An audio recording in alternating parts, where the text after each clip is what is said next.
m'appelle Pierre Langlais, je suis citoyen de Lac-des-Plages. Moi, je suis ingénieur en télécommunications. J'ai analysé le rapport produit par l'OMICO en 2021. Ça s'appelle une évaluation économique préliminaire. Et puis, ils décrivent dans ce rapport-là tout le procédé, toutes les étapes qu'ils vont faire pour arriver à produire du minerai. Donc, le procédé minier, c'est ce qu'on fait, c'est que c'est une mine à ciel ouvert avec deux grandes fosses.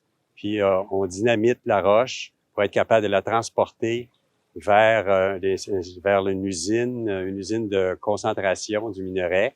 Et puis, donc, le minerai arrive à l'usine de concentration. On le met dans des convoyeurs. Ça fait du bruit quand on fait ça. Le dynamitage fait du bruit. Puis après le concasseur, le matériel est mis dans des bains de flottation pour séparer le graphite des autres roches. Et on ajoute des produits chimiques, différents produits, du diesel et d'autres produits pour aider à faire ce procédé-là. Et ensuite, c'est filtré, c'est asséché et maintenant, ensuite, c'est transporté par camion à l'extérieur du site. On a le concentré de minerai. Maintenant, le concentré de minerai, comme j'ai dit peut-être avant, c'est seulement 1% de tout ce qui est extrait. De tout ce qui est extrait, le reste va tout se retrouver dans une montagne, un grand amoncellement de résidus qui va avoir environ 150 mètres de haut, pas loin d'1 kilomètre de long, puis jusqu'à 300 mètres de large à certains endroits. Et c'est là que certains risques importants à l'environnement proviennent, surtout au niveau de l'eau, parce que lorsque de l'eau s'écoule sur cet amoncellement-là, puis si elle déborde du site, elle peut s'en venir vers le bassin versant du lac des Plages. C'est à un niveau plus élevé, puis ça descend progressivement vers le lac des Plages. Oui, le transport, c'est le transport, en fait, du minerai, du graphite qui est concentré. C'est environ 270 tonnes par jour. C'est environ 8 camions de 40 tonnes ou un peu moins de 40 tonnes, 30 à 40 tonnes ils vont circuler dans les deux sens, aller et retour sur les routes.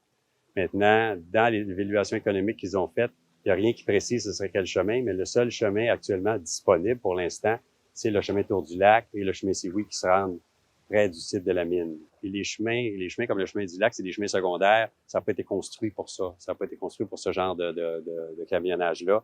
Ça peut les endommager, ça peut amener des risques de sécurité pour les enfants, les cyclistes, les piétons, les gens, tout le monde qui se promène sur le chemin ici, même les autos aussi.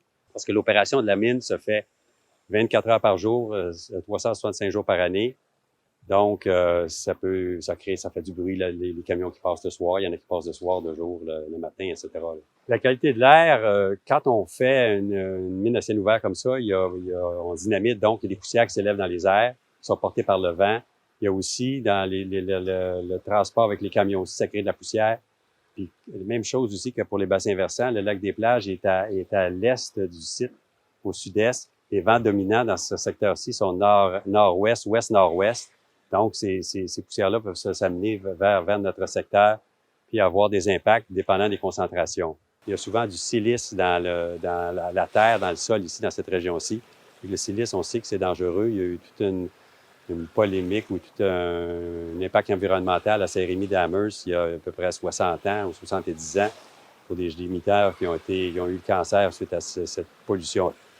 Suite à l'analyse que j'ai faite, j'ai décidé de m'opposer au projet de la mine parce que je trouve que les risques dans un territoire de villégiature comme ici, les risques sont trop importants pour que ce soit acceptable.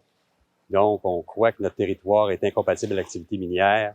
Et c'est ce qu'on défend aussi beaucoup, ce principe-là. Ça a des impacts sur les propriétés, ça a des impacts sur la valeur foncière, ça a des impacts, évidemment, ça a très peu d'impact sur les emplois. On s'est rendu compte qu'en faisant une analyse plus poussée, que les emplois dans le secteur minier, c'est spécialisé maintenant, très spécialisé.